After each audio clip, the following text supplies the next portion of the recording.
And now, Lifestyles Unlimited presents the Real Estate Investor Radio Show.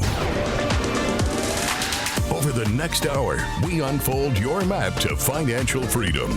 You'll learn how to retire through investing in single family and multifamily real estate.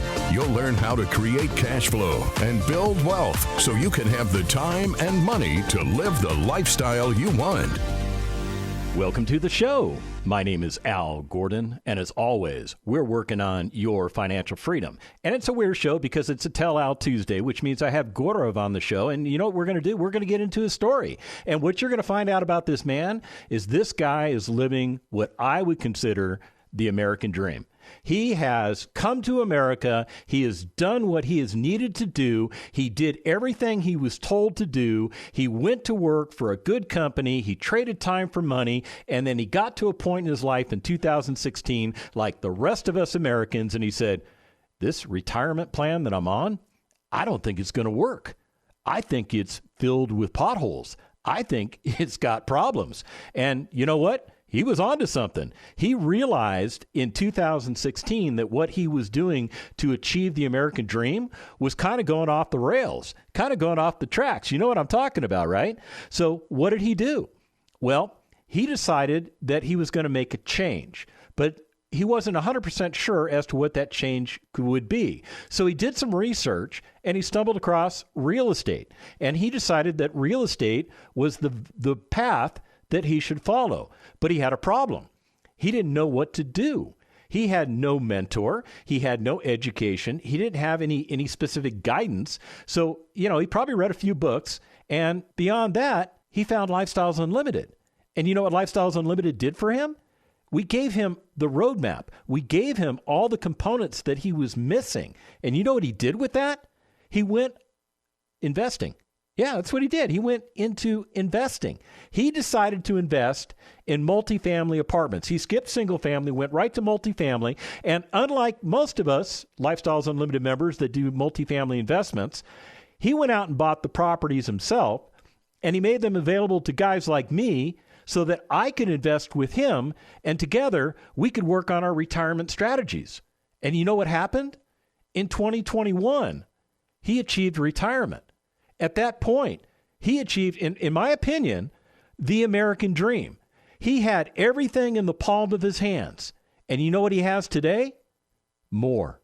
He has more of the American dream. And we're going to get into Gourav's story because I want you guys to understand, I don't care where you come from. I don't care what your background is. I don't care how intelligent you are. I don't care how much you struggle. There is a path for you at Lifestyles Unlimited that will help you achieve retirement in 5 years or less. Gourav is a shining example of that. So let's do this. Let's bring him onto the show. Let's get into his story because I want you to learn from him. There is a ton of knowledge that he has available, and we only have an hour's worth of time to share it with you. So let me do this. Let me get Gourav on the show and say, Gourav, welcome back to the show. It's been a year since I've had you on the show, and man, you've been a busy guy, have you not? I've been trying. Thank you for having me on the show. I mean, I'm so excited because I'm looking back at everything you've accomplished, and as a lead investor, and I guess I got to explain that to the audience. You're a guy that goes out and finds multifamily properties that are more expensive than what you can buy on your own. So you bring in other Lifestyles Unlimited members, people like me that have the available money, and we partner together, and then you do all the heavy lifting, and guys like me get part of the results. I mean, does it feel like I'm using you a little bit? I'm just curious. No, I think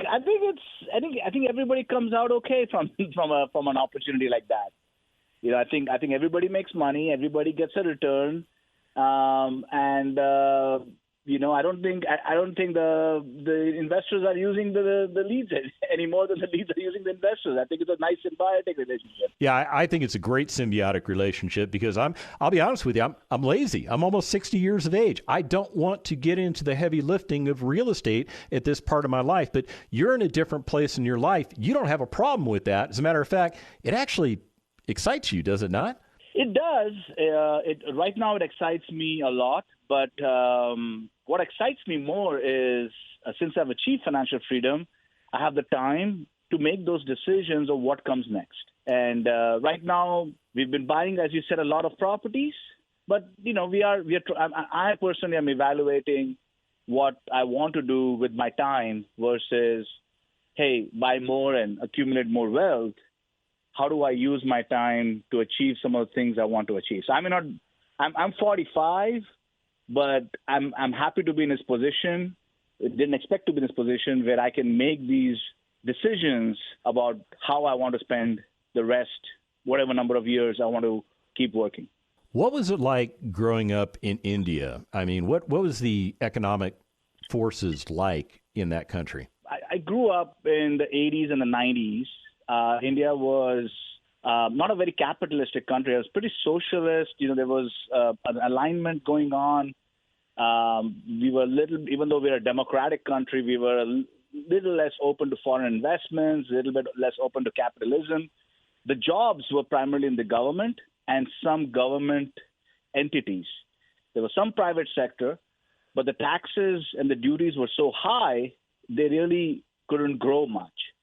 So the way my dad was in government service, he worked for the IRS, and he taught me that the only path of success is you've got to study and you've got to get a job, and that's the only way you can get some sort of financial well-being. And growing up in a very competitive environment with very few resources meant that you had to work really hard for any opportunity, not the good opportunity, for any opportunity. So I was taught early on that if I did not work hard, there wouldn't be a job for me, not a good job, just not a job at all. And that's how I was raised. So my whole focus was do well in school, get good grades, get into college, get good grades, and get a job. So Gorav, what was it like transitioning into America? Did you speak English, or did you have to learn it when you got here? Well, in India, we have English is spoken in most parts of the world, of the country, because we have 19 languages. So it's interesting. We have 19 different languages in India. When the Britishers came and they ran things in India for 200 years, English became the common language across many of those different parts of India. It also became part of some of the schools, many of the schools, especially in the cities. So that helped me at least have a working knowledge of, we were taught in English, so I knew English. But it was, one was British English, and, there was an Indian accent to it, as you well know.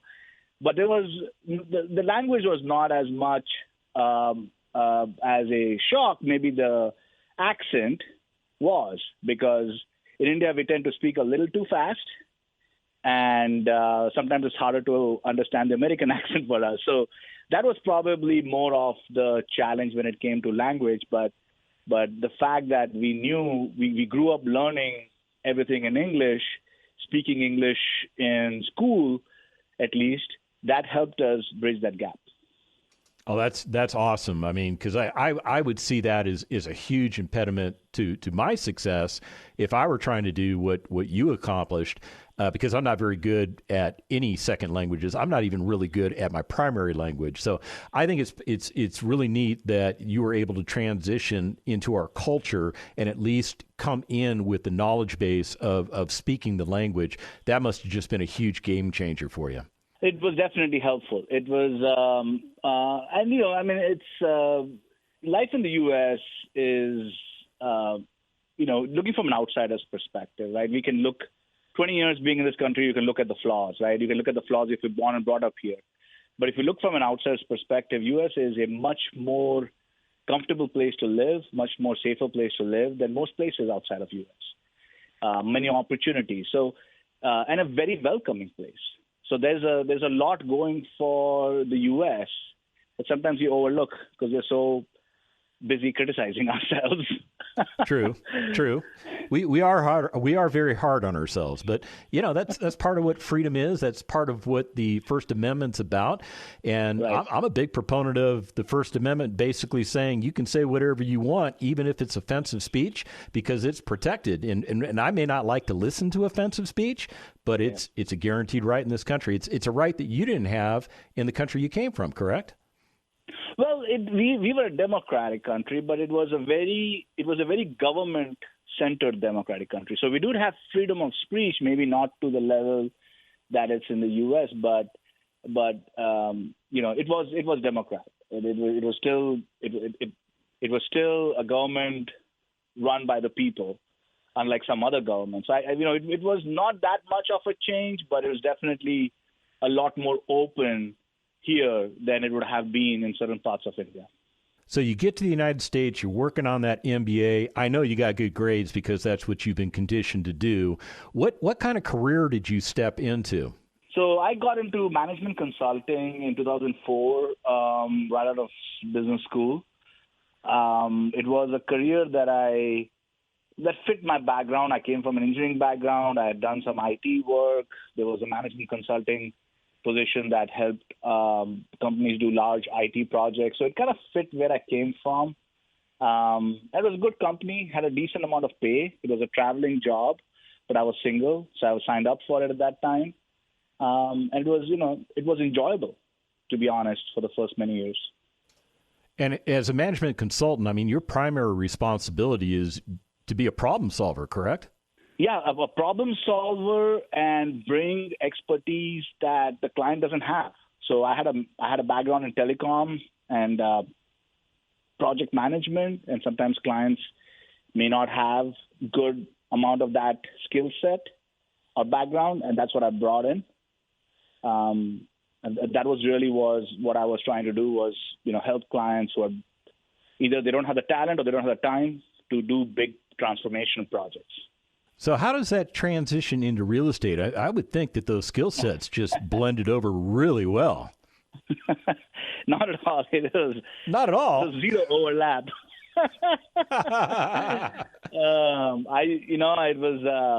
If you fast forward about 12 years since I started my career in the U.S., I just kind of felt I was stuck, and you kind of summarized it at the beginning, which is the stock market was based on economy or what people thought should be the economy, which party was in power, or whether it was election year. It was, or somebody sneezed wrong. I don't know. You're feeling life in America. When we come back from the break, we're going to get into the real estate. Stick around. Got questions? Call Lifestyles Unlimited at 855-497-4335. The Real Estate Investor Radio Show continues next. What does Del Walmsley, CEO and founder of Lifestyles Unlimited, think you need to succeed in this market? It's time to buy, and so you better get prepared, you better get educated, you better get your money right. You need to get involved because you're going to need the financing. You're going to need the vendors that we have available to us. You're just going to need the interaction with people. You need to immerse yourself into real estate. Start your real estate immersion with a free workshop live online at lifestylesunlimitedworkshop.com. Creating the lifestyle you've always wanted. You're hearing Lifestyles Unlimited's Real Estate Investor Radio Show. Welcome back to the second half of the Lifestyles Unlimited Real Estate Investor Radio Show. My name is Al Gordon. I am joined by Gourav, and together we are working on your financial freedom. So, Gourav, I've got to ask this question of you. I know you own an MBA. You've earned it. It's in your pocket. You're good to go. But when you became a member of Lifestyles Unlimited, we put you through a 16-hour education course. And then when you decided to become a member of the Preferred Investor Group, we also put you through some additional multifamily education. And then when you raised your hand and you said, I want to be a lead investor, we put you through even more intensive education on how to be a successful lead investor. What was that education like in comparison to getting that MBA? I think it's pretty much getting a second MBA is what I would say, because it is with a small difference. It includes practical experience, right? The real estate side, because you can sit and listen or attend a class at Lifestyles. You can learn how people are doing it. But what was the big difference for me was during the road trips, during the case study during the annual conferences. You get to go out, you get to see other properties, you got to talk to other people who are doing it. So it's a more practical experience than just sitting and listening or interacting with people in a classroom type setting. So for me, it was a big change. It was getting another degree, getting another master's. I think that's pretty cool. Did it take you the full year or 2 years that your master's program required? To be in real estate? No. Real estate was, because I was, with real estate, I was, I still had my job, so I wasn't doing it full time. But what I did was I spent enough time sitting through courses on the weekends, going to meetings on Fridays, that it gave me the experience over a 2-year period. It didn't take me as much time, but it did take me as much, days to feel comfortable enough to say, I can go and do this myself. So basically, we gave you the roadmap. We told you to follow the roadmap. You took on the roadmap when it was convenient for you and appropriate for you. You did it on your own time. You got it completed. And here's the beautiful thing. You not only maintained a full-time job, you built a portfolio of, I'm looking at 5 different apartment communities in that portfolio. And you did, 4 of those while you were still working full-time? No, I did about 3, I think, maybe, 3, or it was just after the third one is when I left. Oh, okay. That's when you were done working, right? Yes. So, I was pretty much done working in early 2021. I was just helping a few hours as part-time because it was a big project that ended and they wanted some support. But by that time, in early 2021, I was already focused full-time in real estate. The fourth one, when I bought it, I was already full-time in real estate. So I think that's pretty amazing because we tell people that if you become a member of Lifestyles Unlimited and you do what we teach you to do, you can get yourself retired in 5 years or less. And you're a prime example of that. I mean, you became a member in 2016. In 2021, 5 years later, you realized you were real estate retired. Now tell us, what did that feel like when you finally realized you crossed that threshold, that the investments you were making were exceeding the income that you needed to support your household? What was that like? It was a feeling of, we talk about financial freedom, so definitely freedom, but also about a sense of relief, where I was not committed to doing something or finding a project or worrying about a job or worrying about what my manager thought about me, and now I was on my own. But at the same time, it was a big change. I had been working in a work setting for so long with colleagues and, things to do, being in front of the laptop or traveling. There was a big difference from that to say, I got to make my schedule. I got to plan what's right for what days I want to go to the property, what days I want to read something, learn something, what days I want to contribute. So that was a huge change for me, but it was a sense of relief, a sense of pressure or decompression, if anything, when I was able to make the decision and move to real estate full time. So how many hours a week are you putting into your real estate? I mean, you've got 5 multifamily apartment communities that you own and operate. That seems to me like that's a lot on your plate. What are you working, like 80 hours a week? Well, it's a full-time gig. It changes. Hours change every day. That's a cool thing about doing this is I can make my hours. I don't have to visit the property on a certain day. I visit when I'm needed to be there, right?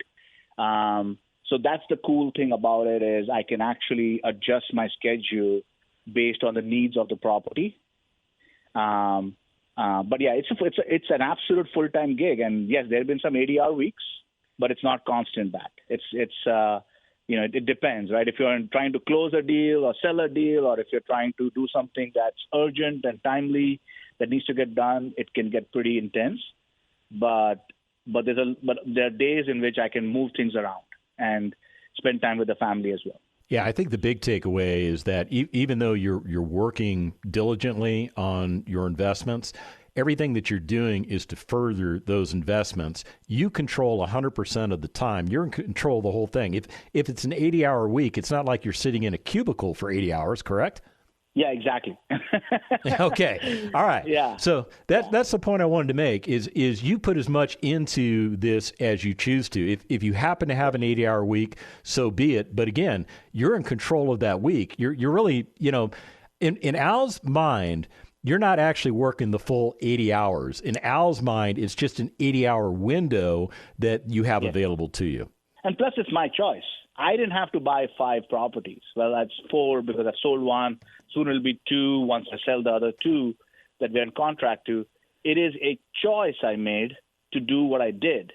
Now, the choice I'm making going forward is doing less of buying and holding properties and doing more passive or doing this. That choice was never available to me.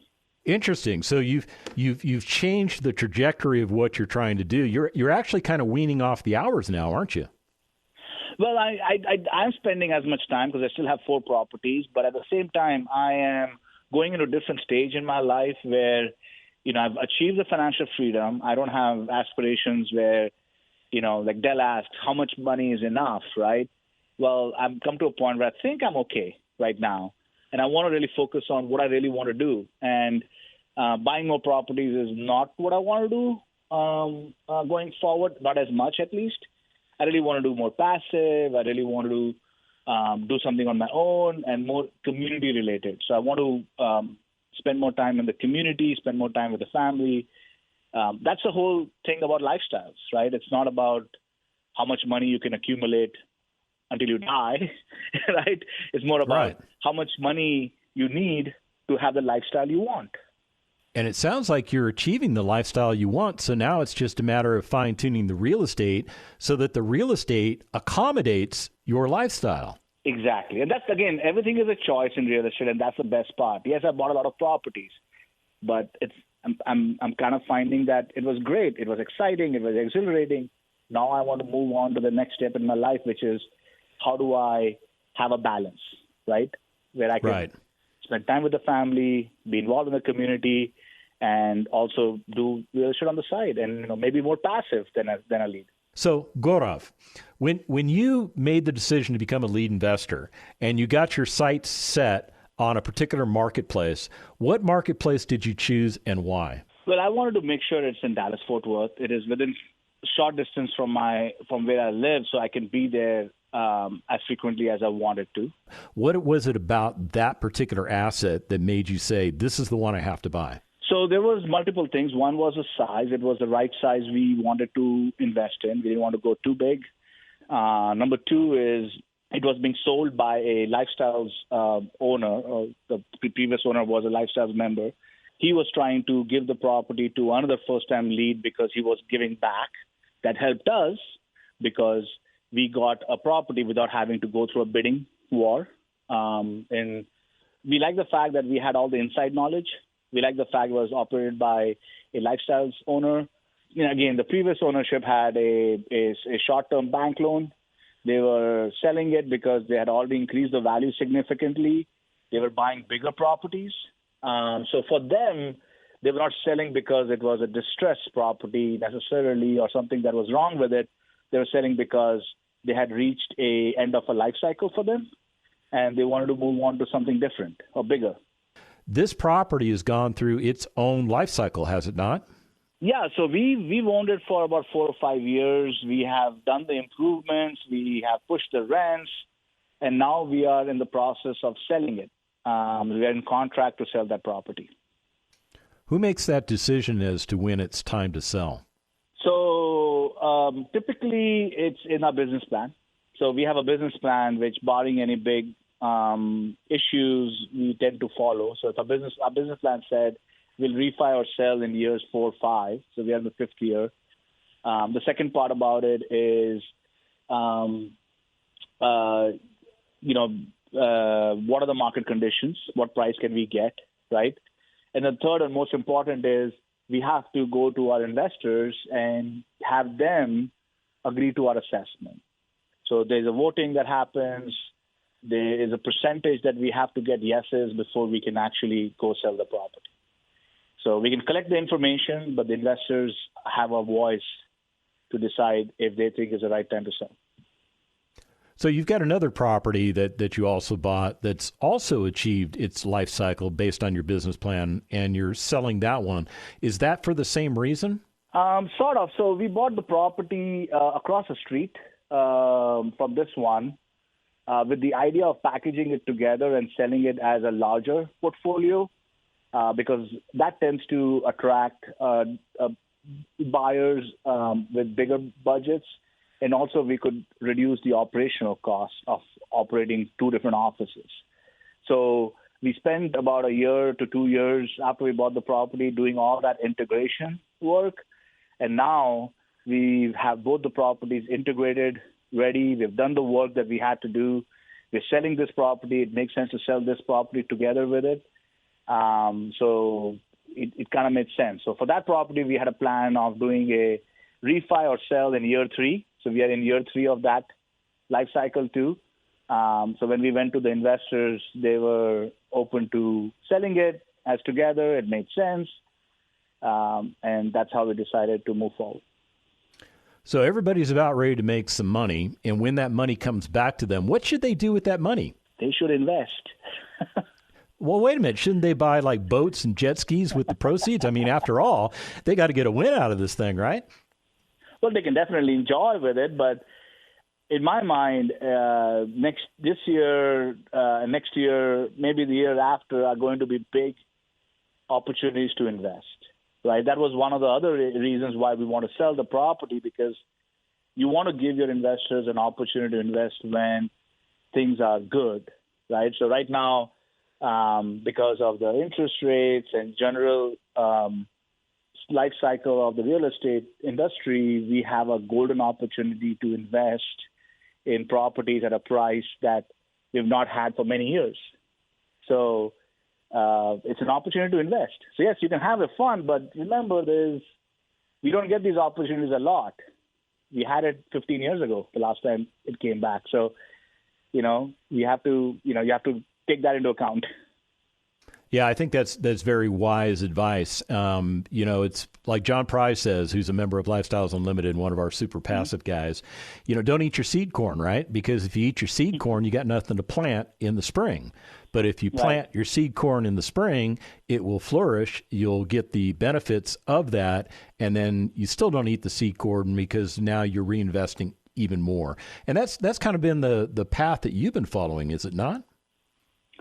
Yeah, I mean, you definitely want to take the opportunities to invest when it's there, and then and I appreciate John a lot. I know him; he's an investor in our property too. So I'm a huge fan of John, and what he's saying makes a lot of sense. You definitely don't want to you want to enjoy, because you need to have a lifestyle too, but at the same time, when there's an opportunity to invest, you've got to do that. Yeah, I agree 100%. You know what?